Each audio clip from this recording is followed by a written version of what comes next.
그래서 땅에 이루어지이다. 오늘날 우리에게 일용할 양식을 주옵시고, 우리에게 일용할 양식을 주옵시고.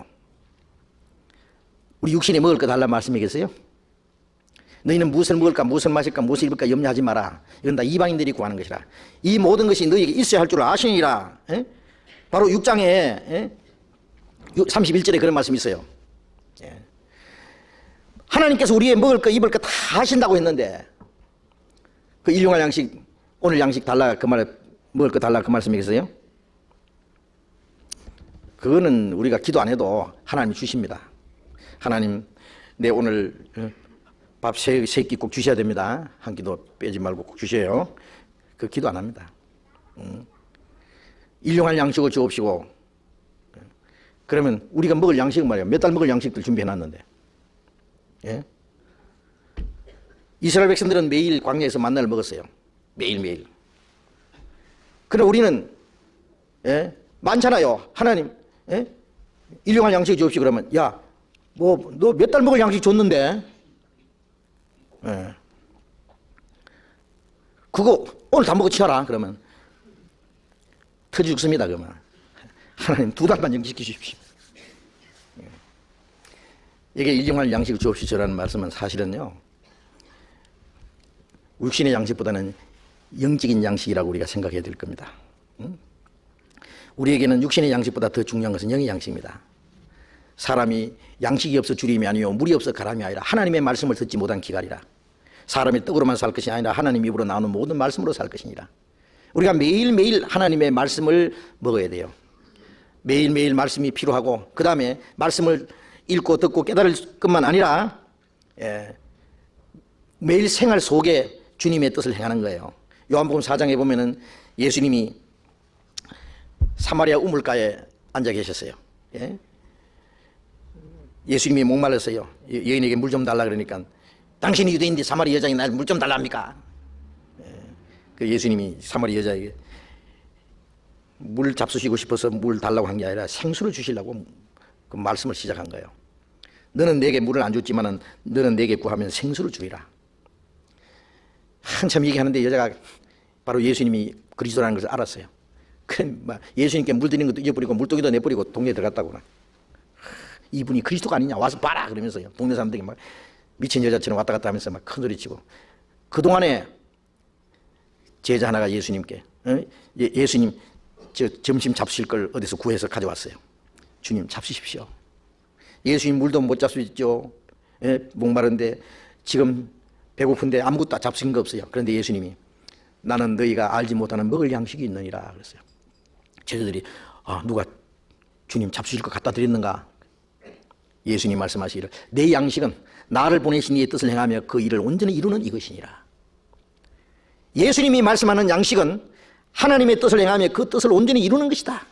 하나님의 일을. 의에 줄이고 목마른 자는 복이 있나니 저가 배부릴 것이며 배고픈 사람이 먹을 걸 사모하듯이 하나님의 뜻을 행하고자 하는, 의를 행하고자 하는, 하나님이 맡기신 일을 행하는 것을 배고픈 사람이 음식을 찾는 것보다도 더 저 예수님 말씀 들은 그 사마리아 여자가 사마리아 사람을 쭉 데리고 지금 밖구랑 사이에 나오고 있어요. 예수님은 지금 음식 잡수는 것보다도 그 영혼들 구원하는 게 더 급한 거예요. 우리가 일용할 양식을 주옵소서 이렇게 기도할 때요, 오늘 하나님이 내게 맡기신 일이 있다는 거, 그 일을 하는 것이 일용할 양식이에요. 만약 하나님이 오늘 내게 맡긴 일을 아무것도 하지 못하면 일용할 양식을 먹지 못한 거 한 가지예요. 알겠습니까? 말씀만 읽고 말씀만 듣고 했다고 해서 그 일용할 양식이라고만 생각할 게 아니라 말씀을 듣고 깨달은 동시에 그 말씀을 행하는 거예요. 그래서 예수님이 내 양식은 나를 보내신 이의 뜻을 행하며 그 일을 온전히 이루는 이것이라고 말씀했어요. 자, 그래서 우리는 매일매일 하나님의 뜻을 깨닫고 그 뜻을 행하는 그 생활, 그걸 하게 해달라고 기도하는 겁니다. 그 다음에 12절에 우리에게 죄 지은 자를 사하여 준 것 같이 우리 죄를 사하여 주옵시고. 자, 그러면 구원받은 사람은 영원히 죄사함 받았는데 히브리서 9장 12절에 예수님이 자기 피로 영원한 속죄 이루사 단번에 성소에 들어갔다. 자, 주님이 우리 죄를 과거나 현재 미래의 죄까지 털끝망도 낭립없이 영원히 사했기 때문에 우리가 구원이 된 겁니다. 만일 죄사함 받지 못한 죄가 털끝만큼이라도 남아 있으면 홀이라도 남김없이 다 갚지 않으면 결코 거기서 나오지 못하는 말씀대로 홀이라는 털끝이에요. 털끝만한 죄라도 갚아지지 못한 죄가 있으면 그 심판을 면할 수가 없단 말이에요. 그런데 주님이 홀이라도 남김이 없이 아니면 넉넉히 갚아줬어요. 내가 지은 죄보다도 주님의 보혈의 공로는 훨씬 더 커요. 영원히 씻고도 남음이 있어요. 예? 자, 그 죄의 사함을 받은 사람인데 왜 우리 죄를 사하여 주옵시오라고 기도를 해야 되느냐? 이거는 구원을 받은 사람이 하는 기도인데, 구원을 받았지만은 영원히 죄 사함 받았다는 것은 그 죄에 대한 심판에서 구원을 받았다는 말이에요. 죄의 형벌에서. 그런데 구원받은 이후에 아직 변화되지 못한 옛 성품 때문에, 우리가 아직 하나님의 자녀로 성장하지 못했기 때문에 어린 애들 보면 막 버릇없이 함부로 하는 게 있잖아요. 예? 그것처럼 구원받았어도 아직 신앙적으로 어리기 때문에 우리가 주님의 뜻대로 살지 못하고 실수하고 잘못할 때가 있어요. 그리고 이 세상에서는 완전히 거룩이라는 건 없어요. 예? 마음으로, 생각으로, 말로, 행동으로 우리가 잘못할 수 있어요. 그 죄는 물론 구원하고는 상관이 없어요. 예? 그러나 내가 좀 잘못했다고 해서 받은 구원이 취소되는 건 그런 건 아니지만은 하나님하고 교통에 문제가 생겨요. 교통에. 예? 한번 아들로 태어나면은 잘해도 아들이고 잘못해도 아들이에요. 예? 그럼 잘하면은 부모님이 기뻐하시고 칭찬받고 좋은 상도 받고, 잘못하면은 혼나지요. 꾸지람 듣고 회초리로 매도 맞아요. 그리고 문제가 있어요. 잘못하면서 뭐 아버지한테 요구사항만 뭘 달라고 하면요, 니는 안 줘! 미워서 안 줘. 이러잖아요. 아버지한테 잘 보여야만 아버지한테 뭘 요구하면 그래 하고 아버지 기쁜 마음을 주잖아요. 우리가 구원받은 후에 우리가 생활 속에 죄가 있으면요, 하나님을 슬프게 하고 하나님을 근심되게 하고 하나님을 탄식시킵니다. 성령을 근심하게 한다 그랬잖아요. 그래서 하나님과 교제가 안 돼요. 교제. 아들이 아버지 뭐 잘못을 저질렀어요. 야, 아버지 서재에 가서 너 저 골동품 저거 비싼 거야, 그 만지지 마, 깨면 큰일 나, 이랬단 말이에요. 근데 이놈이 살모살모 가가지고 골동품 꺼내가지고 굴리고 공거침 그러다가 팍사 깨졌네. 큰일 났잖아 이거. 이게 비싼 건데 아버지가 건드리지 말라 했는데, 아버지 저녁에 오시면 겁나요 안 나요? 오늘 저녁에 늦게 오셨으면 좋겠다. 전날 같으면 오시면은 아빠 주머니에 뭐 과자 가져왔는가 막 사왔는가 뒤지고 뭐 아빠 목에 매달려 있는데 오늘은 겁나요. 아빠 저 오시는 소리 나면 그래서 숨어요. 아이 무시러. 아버지는 벌써 들었거든요. 놈 어디 갔냐? 아이 무시러. 이 교제가 안 돼요. 그러면 숨어 댕길 수는 없잖아요. 아버지한테 나왔어요. 아버지 잘못했어요. 다시 안 그럴게요. 용서해 주세요. 마, 내가 말했잖아. 조심하라고. 다시 안 그럴게요. 예. 그래. 예. 솔직히 잘못했다고 그러면은 또 기특해서 그래 됐다. 용서했다. 걱정하지 마. 그러면 이제 해결되는 거예요. 그래서 요한 1장 9절에 보면은 우리가 우리 죄를 자백하면은 저는 미쁘시고 오러서 우리 죄를 사하시며 모든 불의 수를 깨끗게 하실 것이요. 그건 구원 받은 사람이 하는 기도입니다. 요한 1서는 거듭난 사람에게 하신 말씀이에요. 요한 1장 3절에 보면 이것을 너희에게 기록하면 너희를 우리와 사귐 있게 하려 합니다. 우리의 사귐은 아버지와 그 아들 예수 그리스도와 함께 합니다. 요한 1서를 기록한 목적은 하나님과 사귐을 위해서 기록한 거예요. 구원받은 사람이라야 하나님과 사귐이 있잖아요. 구원받은 이후에는 하나님과 계속해서 사귐이, 교제, 하나님과의 교제가 이루어지는 거예요. 하나님과 교제하는 사람끼리의 교제, 그걸 위해서 요한 1서가 기록됐는데, 하나님과 교제가 있으려면은 하나님은 빛 가운데 계시니까 우리가 어두운 가운데 행하면 하나님과의 사귐이 없다 그랬어요. 어두운 가운데 행하면서 하나님과 사귐이 있다는 말은 하는 건 거짓말한 자다. 하나님과 사귐은 거짓말이다. 빛과 어둠이 어떻게 사귀느냐? 죄가 들으면 어둠이잖아요. 그래서 만일 죄가 있으면 우리 죄를 자백해야 되는 거예요. 자백하면은 미쁘시고 어려워서 우리 죄를 사하신다는 말씀은 교제가 회복된다는 말이에요. 예? 모든 불의 수를 깨끗게 한다는 말씀, 은혜로서 우리 죄를 죄에 산다는 것은 교제가 회복되고 진리로서 우리의 마음 죄전 그 상처까지 깨끗하게 해줘요. 그래서 우리 죄를 사하시며 모든 불의 수를 깨끗게 하실 것이요. 그래서 그것을 경험으로 해서 우리가 앞으로는 다시 죄를 짓지 않도록 노력을 하고 하나님 말씀으로 계속 우리가 성장하고 그렇게 지는 거예요. 그런데 구원받은 이후에 짓는 죄가 두 가지가 있다고 할 수 있어요. 하나는 좀 작은 죄, 하나는 좀 큰 죄. 작은 죄는 부지 중에 짓는 죄. 얘 성품 때문에 아직 변하지 않기 때문에 나도 모르게 남을 미워했다든지 욕을 했다든지 화를 냈다든지 뭐 계획적이 아닌 뭐 가벼운 거짓말을 했다든지 뭐 이렇게 좀 가벼운 죄 있잖아요. 그 죄는 죄요. 그건 자백하고 돌이키면 돼요. 그럼 교제가 회복돼요. 그러나 고의로 짓는 죄가 있어요. 그리스도인이 지어서는 안 되는 큰 죄입니다. 계획적으로 남을 속여 먹었다. 구원받은 사람이요? 그러면 안 되죠. 또 도둑질했다. 큰일 나죠. 간죄 지었다. 더 큰일 나죠. 거듭난 사람이 살인까지는 할 수 없을 거예요. 그럼 끔찍하니까 말하지 말고. 하여튼 구원을 받았어도 큰 시험에 빠지면 그런 죄를 지을 수도 있어요. 그럴 때는 어떻게 하느냐. 자백만 해서도 안 돼요. 히브리서 12장에 하나님이 사랑하는 자를 징계하시고 받으시는 아들마다 채찍질 하신다. 그래서 때려줘요. 그냥. 그걸 큰 죄를 짓고 아버지 잘못했습니다 그러면 야 너가 그런 말하고 잘못했다는 말이 나와?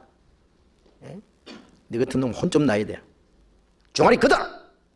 똑바로 서 눈 감아! 회초리 막 내리치는 거예요. 피가 나도록. 징계가 있습니다. 반드시 징계가 있어요. 징계가 없으면 사생자의 참아들이 아니라 그랬잖아요. 징계가 반드시 있습니다. 징계가 내가 남을 속여서 뭐 돈을 떼먹었다든지 뭐 남을 손해끼치면 몇 배 손해볼 각오해야 됩니다. 물질적으로 오는 수도 있고 육체적으로 오는 수도 있고요. 어떨 때는요 육신을 때려버려요. 그냥 병들어서 그냥 고통을 받도록. 부모가 잘못했는데 자식을 죽이기도 합니다. 성경에 보면 다윗이 잘못했는데 다윗이 아들이 죽었잖아요. 이 가족 단위로. 그리고 정신적으로 신앙적으로 여러 가지 모습으로 올 수 있어요. 심한 경우에는 하나님이 죽이기까지 합니다. 육신을 죽여버려요. 그냥. 그래서 고린도전서 5장 5절에 보면 이런 자를 사탄에게 내줘서 육신은 멸하고 영은 주 예수의 날에 구원받게 합니다. 육신은 사탄에게 내줘버려요. 그게 꼭 죽어버리는 것보다도 사탄이 계속 사탄에 의해서 고통을 받겠다가 죽기까지 해요. 사탄에게 내줘버려요. 하나님이 손 놔버려요. 그러나 확실히 거듭난 사람은 영은 구원받는다 그랬죠. 영은 지옥 가지는 않아요. 확실히 거듭난 사람은. 근데 이걸 알면은요 징계가 무서워서라도 죄를 못 짓습니다. 구원받은 사람이 자기 마음대로 살고 무사하리라고 생각하면 안 돼요. 하나님 딱 보고 계신데 무사할 수 있어요? 근데 문제는 징계를 받으면서도 징계인 줄 모르는 것이 문제입니다. 어떤 사람 하는 말이 나는요 자랄 때 매 한 차례 안 맞고 컸어요. 매 한 차례 안 맞고 큰 분도 있어요. 저는 제 아버지한테 매 맞은 것은 별로 생각 안 나요. 어머니한테 매 많이 맞았습니다. 저는 제 어머님이 무서워요. 딱 잘못하면요 그때는 가만히 놔둬요. 네, 봤다잉 모당 나왔다잉. 한 번에 회초리 넣으면요 기억력도 좋아요. 너 언제 잘못했지? 딱 한마디 하면서 그냥 뭐 용서 없어요. 회초리 딱 위에 올려놔 꼽아놨다고 그냥. 하나님은 징계하시는 분입니다. 그걸 알아야 됩니다. 사랑하기 때문에 때려요. 사생자는 때리지 않는다 그랬어요. 응? 그래서 그 징계가 무서웠어도요 그걸 알면 죄 못 지어요. 매 안 맞고 큰 사람은 별로 없죠. 매 안 맞고 큰 사람은요 매 안 맞고 컸다고 큰 소리 치는 사람 봤어요. 그 사람 버리장물이 없는 사람입니다. 성경에 네 자식을 때려라 그랬어요. 죽지 아니하리라. 죽을까 겁내지만 안 죽을 정도로 때리라 해요. 그러면 그가 너를 편안하게 하리라. 엄하게 키운 자식은 부모를 편안하게 해야 됩니다. 효자가 나와요. 잘못해도 오냐오냐 하고 그러면 나중에 버릇 없어가지고 나중에요 천방지축이요 그거. 요즘에 엄마들요 그냥 하나만 낳고 뭐 둘만 낳자 요새는 하나만 낳자가지고 이거 때리면 죽을까 봐요. 잘못해 때리지도 안 하고요. 얼마나 이기주의고 고집도 세고 개인주의고요. 눈치도 없고 참을성도 없고요. 지 마음대로 행동하고 그래도 허허하고 큰일입니다. 그게 자식을 사랑하는 게 아니에요. 완전히 버려놓는 거예요. 하나님은 그렇지 않습니다. 하나님은요 사랑의 하나님만 생각하면 안 돼요. 우리가 일단 잘못했을 때는요 엄히 채찍질하는 분입니다. 그래서 우리의 생활 속에 매를 안 맞고 신앙생활하는 사람은 별로 없을 정도로 매를 만나는 걸 알아야 됩니다. 근데 매를 맞으면서 그 매인지 몰라요. 그게 문제예요. 우리가 하나님과 우리가 함께 계시고 우리 하나님 뜻대로 사는 것에 대해서 우리의 그 마음이 예민해지면은 이건 채찍이구나. 무조건 물론 우리에게 오는 고난이 꼭 징계만이 아니에요. 징계로 오는 것도 있고, 욥은 죄가 없지만은 많은 고통을 받았잖아요. 그건 단련시키기 위해서 주는 것도 있고요. 뭔가 더 신령한 걸 주시기 위해서 울신의 고통을 주는 것도 있고요. 또 바울 같으면 너무 교만할까봐, 하나님께 받은 은혜가 너무 커서 교만할까봐 몸에 가시를 주시는 것도 있고, 여러 가지가 있어요. 그래서 어떤 어려움이 있을 때 하나님 왜 이런 일을 주시는가 하는 걸 생각해 봐야 돼요. 그리고 자기가 죄로 말미암아 징계로 오는 것이라고 생각되면은 철저히 돌이켜야 돼요. 아주 철저히 돌이켜야 돼요. 예. 그렇지 않으면 계속 얻어 터져요, 그냥. 예. 돌이키는 만큼 징계가 가벼워지죠. 자, 그래서 구원받은 이후에 생활 속에 짓는 죄가 있다는 것, 그것도 하나님 앞에 용서를 받아야 되는, 용서받는 것은 교제가 회복되는 겁니다.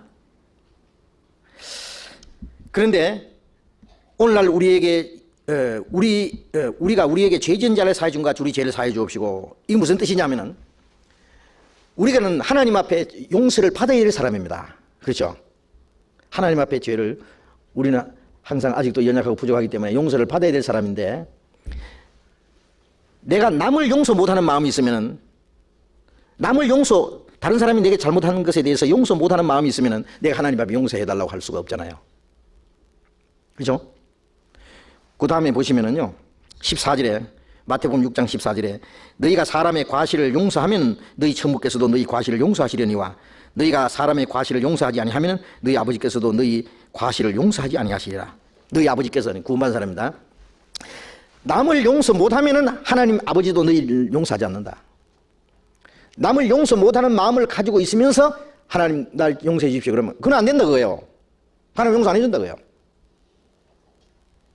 자, 용서 못하는 마음이 그게 문제입니다. 우리가 하나님 앞에 엄청난 죄를 사함을 받았는데 1만 달란트 탕감 받은 사람이 100데나리온 빚진 사람을 목을 붙잡고 갚으라고 한다 그랬잖아요.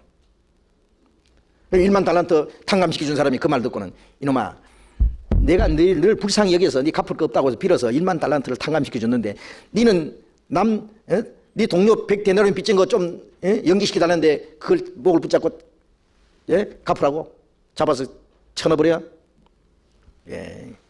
이놈 너 혼 좀 나봐야 된다. 그런 말씀 있잖아요. 우리는 하나님 앞에 엄청난 죄 사함을 받았는데 그걸 생각하면 다른 사람이 내게 좀 잘못하는 거 용서 못해요? 용서 못하는 것이 죄입니다. 용서 못하는 마음을 가지고 있으면서 하나님 앞에 내가 용서를 해달라 그러면 그건 안 된다 그래요. 그래서 이 말씀은 우리가 우리에게 죄 지은 자를 사해 준 같이 우리 죄를 사해 주시고, 이 말씀은 다른 말로 바꿔 말하면 하나님 아버지께서 너희 죄를 용서하신 같이 너희도 용서하라 그 뜻이에요. 용서 못하는 마음이 있으면은 하나님 앞에 용서를 받을 수 없다. 그런데 나 절대 용서 못해. 그것만은 용서 못해. 그러거든요. 뭘 용서 못한단 말이에요. 용서 못하면은 하나님이 너를 용서 안 해주는데 그래도 좋아요. 하나님 앞에 우리는 계속 용서를 받아야 될 사람이에요. 예? 그런데 하나님 앞에 내가 용서 못 받으면 무슨 일이 생길 것 같습니까? 하나님과 교제가 안 되는데. 예? 그렇게 해도 하나님과 교제가 안 되면서까지 내가 용서 못할 만큼 큰 문제예요, 그게? 예. 우리가 하나님과 교제를 이루기 위해서는요, 어떤 것이라도 우리가 포기하고 희생할 수 있어야 돼요. 아무 좋은 것이라도. 예. 그래서 남을 용서 못하는 마음을 가지고 하나님 앞에 죄사함 받기를 기도해서는 안 된다 그 말입니다. 그래서 우리가 우리에게 죄 지은 자의 사해 준 것 같이 우리 죄를 사해 줘. 내가 다른 사람의 죄를 다른 사람이 내게 잘못한 거 용서해 주셨으니 하나님 저도 하나님 앞에 잘못한 거 용서해 주십시오. 자, 그런 기도입니다. 그 다음에 13절에 우리를 시험에 들게 하지 마옵시고 다만 악에서 구하옵소서. 우리를 시험에 들게 하지 마옵시고. 구원받은 이후에 우리가 시험에 들 수 있는 가능성이 많아요. 응? 우리가 욕심에 끌려서 시험에 들고 마귀의 올무에 걸리기도 하고 여러 가지 마음에서 일어나는 시험, 밖으로 오는 시험, 어떤 사람은 돈 때문에 시험에 걸려 자빠지고요. 이 낚시밥이에요. 어떤 물고기는 지렁이 좋아하는 물고기였냐 하면 어떤 것은 깨묵 좋아하는 물고기도 있고 그 낚시밥이 각각 있잖아요. 저 사람은 여자한테 약하다 그러면 여자라는 낚시밥을 딱 들어가지 탁 잡아뜨립니다. 저 사람은 돈에 약하다면 돈을 가지고 그 사람 꼬셔요. 저 사람 명예에 약하다는 명예심을 가지고 불러 이렇게 가지고 탁 넘어뜨리는 거예요. 자, 마귀가 여러 가지 모양으로 사람을 시험하는데 그 시험에 들지 않기를 기도를 해야 됩니다. 예? 예수님이 제자들에게 너희가 시험에 들지 않게 깨어있으라 그랬어요. 잤어요. 몽땅 다 시험에 들었어요. 예. 예수님이 베드로를 위해서 기도해 주지 않았으면 그는 사탄의 시험에 까불려가지고 지옥으로 떨어질 뻔했어요. 예. 네 믿음이 떨어지지 않도록 내가 기도를 했다고 예수님이 기도해 줬어요. 그 계집아이 앞에서 죽는 거 무서워가지고 예수님이 3번이나 부인한 거 얼마나 큰 시험에 넘어졌어요. 자, 여러 가지로 마귀가 우리를 시험해 옵니다. 또 이 세상에 끌려서 미혹되는 시험도 있고요. 여러 가지로. 그러면 우리는 시험에 들지 않도록 해야 됩니다. 시험에 들지 않으려면 우리가 하나님의 말씀으로 날마다 우리의 속 사람이 강건해지고 또 주님의 뜻이 무엇인지 분별하고 주님 뜻 가운데 살아가야 돼요. 육신에 빠져 있으면은 주님 뜻대로 살지 못하면은 그 사람 마귀가 이제 시험해 오는 거예요. 그래서 자전거 타고 가는 사람이요, 앞으로 가든지 자빠지든지 둘 중에 하나예요. 가만히 서 있지는 못해요. 그렇죠? 우리가 신앙생활은 항상 전진입니다. 그냥. 가만히 제자리에 있으면 자빠져 버려요. 넘어져 버린다고. 그래서 신앙생활은 항상 긴장을 풀면 안 돼요. 주님의 뜻이 뭔지 생활 속에 시시각각으로 여러 가지 오는 시험과 유혹과 이 모든 것을 이겨야 돼요. 시험에 들게 하지 마옵시고 다만 악에서 구하옵소서. 악에서라는 말은 3 그러면 그 보면 밑에 뭐라 했어요? 혹 악한 자에게서 그랬죠? 요 마귀입니다. 마귀가 우리의 구원은 못 뺏어갑니다. 못 뺏어가죠. 구원은 못 뺏어가는데 우리를 하나님 앞에 아주 쓸모없는 인간을 만들 수는 있어요. 마귀가 우리 신앙생활을 완전히 망쳐놓을 수는 있어요. 마귀가. 그래서 이 마귀의 그 세력에서 하나님 날 지켜주십시오. 그래요. 구원받은 사람도 마귀의 시험 받을 수 있고 마귀에게 이용될 수 있습니다. 잘못하면. 그래서 베드로전서 5장에도 보면은 깨어라 너희 대적 마귀가 굶주린 사자같이 삼킬 자를 두루 찬다. 구원받은 사람의 신앙생활을 무너뜨리기 위해서요. 우르렁거리고 있어요. 저 동물의 세계에 그 매일 나오죠. 텔레비전에 보면은요. 이 들소 떼들이 쫙 수백 마리가 떼를 지어서요. 움직이는데요. 그 무리를 벗어나면은 그 주변에는 이리 떼들이 있어요. 무리에 이탈되는 놈만 잡아먹어요. 아무리 새끼라도 무리 안에 있으면 안전해요. 그거 보시죠. 이 구원받은 성도들 무리 속에서 떠나면요. 마귀의 밥입니다. 그건 틀림없습니다. 혼자서는 신앙생활을 할 수 없고 보호를 받을 수가 없어요. 하나님이 우리를 무리 안에서 우리를 인도하셔요. 자, 그걸 잘 아시고 그래서 악한 자에게 구하옵소서. 구하기 위해서는 입으로만 할 게 아니라 하나님이 우리를 어떻게 보호하시는지를 알아야 됩니다. 나라와 권세와 영광의 아버지께 영원히 사옵나이다. 모든 건 하나님께 돌리는 겁니다. 먹든지 마시든지 무엇하든지 다 하나님의 영광과 권세는 존귀 영광 모든 권세 주님 홀로 받으소서. 모든 것은 주님 홀로 받으소서. 뭐 그런 노래 있잖아요. 멸시천대 십자가는 내가 지고 가오리다. 영광은 주님이 받으시고 고난과 멸시는 내가 받겠습니다. 자, 살아서 주님께 영광이 되면 살고 죽어서 영광이 되면 주님을 위해서 죽기까지 하겠습니다. 자, 그런 그걸 위해서 우리는 기도하고 그것을 위해서 살아야 될 거예요. 자, 이 주기도 공부하다 보니까 시간이 다 갔네.